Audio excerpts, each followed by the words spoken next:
Both the Republicans in Washington and their constituents back home seem to think that the government is at the root of all that is wrong with America.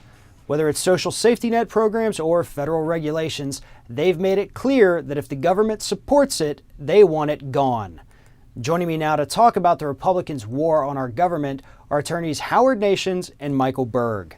Howard, I want to start with you. Before we really get into the Republicans wanting to get rid of everything government related, the Democrats are already in a bad position on this. Explain that a little bit. Well, the Democrats, President Obama and the leaders of Congress are facing a dilemma.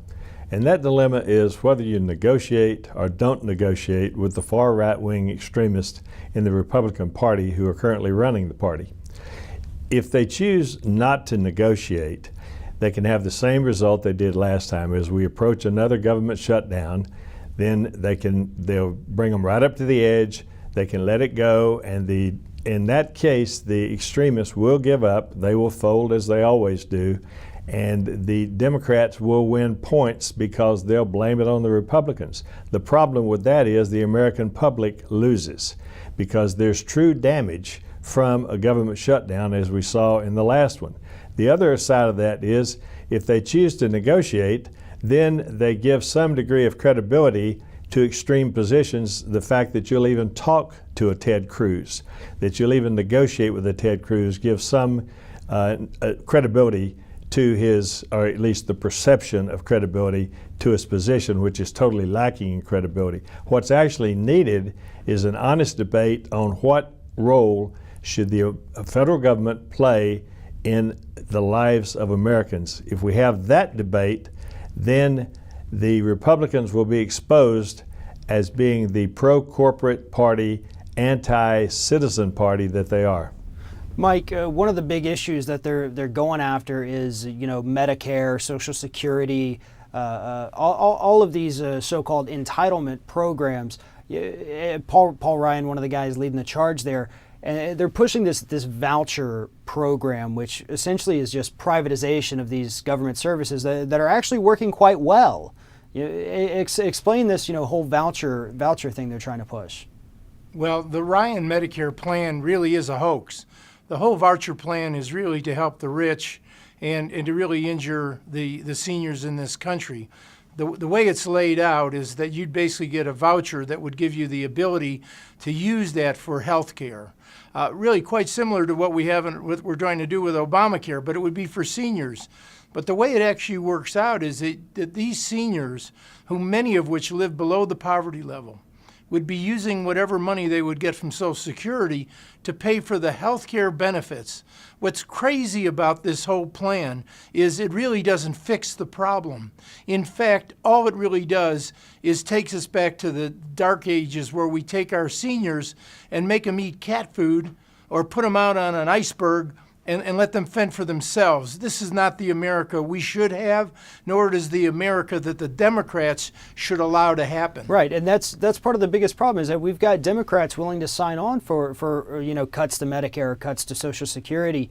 They don't appear to have any fight left in them. We just had this huge victory where they didn't back down on the government shutdown, and now they're willing to sit at the table with people like Ted Cruz and Michelle Bachmann and say, okay, let's talk about this. Let's figure out what you want, what we want. Let's meet somewhere in the middle. And the American public is never going to win when you have somebody like Ted Cruz getting basically anything he wants. But Howard, back to you for a minute. This whole argument really seems to be missing the real issues that are facing this country today, doesn't it? Well, the big issue in Medicare should be medical cost control. They continue to increase just out of sight, and we have the highest medical cost in the world. And that should be the subject of debate. How can we control cost? Why don't we have that debate? Because the Republicans refuse to debate that issue.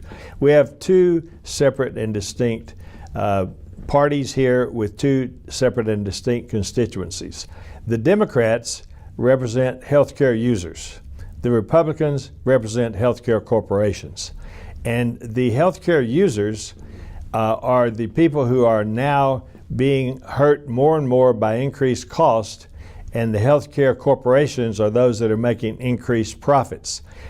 We see that, for example, very clearly in the pharma bill, where the government refused to let the largest user of pharmaceutical drugs in the world, the largest purchaser in the world, the U.S. government, they refused to let the U.S. government negotiate cost of the drugs with pharmaceutical companies.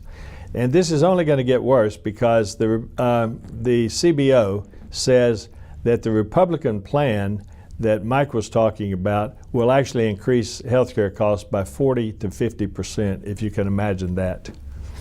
Well, you know, you brought up the great point there about not being able to negotiate prices. The Canadian government, with their universal healthcare system, they can negotiate, and so people in Canada will pay anywhere between a 5 and a 10% markup on pharmaceuticals, which isn't bad when you consider some of these pills. Obviously, they do cost, you know, a couple million to create. I know off the top of my head Vioxx, which killed tons of people, but it cost them about 2.4 million in R&D to create the drug, and then they were selling it. It cost about 1.5 pennies to create, but they sold that drug with a 10,000% markup. So, you know, and that still goes on. That happens with all kinds of drugs, you know, Lipitor, everything, these medications that people a lot of times have to take to survive. But, you know, well, the pharmaceutical industry also gets the benefit of a lot of government research in pharmaceuticals, that they get that free, and then we still cannot negotiate prices with them. It's absolutely, it's ridiculous. But, you know, Medicare is not the only thing that's on the table. Mike, they've got other cuts that they want to make to the government too, right? Well, they do. And just let me add one thing about the cost of health care. Most of the money goes to big pharma in these incredible markups you've talked about, that you and Howard have talked about. And the other really cost increase comes from managed health care. It doesn't go to the doctors. It doesn't go to the hospital. It goes to people who sit in offices who deny benefits to people who have health care, and then their CEOs and their top executives are making obscene salaries in the hundreds of millions up to the billions of dollars in bonuses. That's what's driving up the cost of health care. With regard to other cuts, they want to cut FEMA. We have all these incredible disasters. The Republicans refuse to recognize climate change, and yet we're having these disasters. We're having disasters like the Hurricane Sandy. We're having disasters here in Colorado. Rains that we've never had, flooding going on. But the Republicans want to cut FEMA. Where they don't want to cut is the defense budget, where we have thousands of tanks sitting in a warehouse that are never going to be used. And we're spending billions and billions of dollars there, and yet we're driving up the cost of health care. It's really, their whole plan is only for the rich and the corporate giants and the people that they're trying to represent, and fool the American public that somehow it's the problem is based on the users, as Howard said, not based on the fact that we have these giant corporations and the richest people in the world making obscene profits. That's the problem we have here. Well, okay, you know, this whole war on government, here's the way I look at it. Both of you guys are very, very prominent attorneys. Let's say I'm a young attorney. I come apply for a job at your firm, and I say, look, this firm is not good. You don't do good things. You got a lot of problems. I don't like it. I think your firm should basically go away. Would you hire me for a job? Because that's what the American public is doing with the Republican Party. They campaign on the fact that I hate this institution. I hate this government. So send me to it. Well, what happens though? What happens here, Farron, is I have a good friend of mine whose father is really into this idea of the Republican cuts.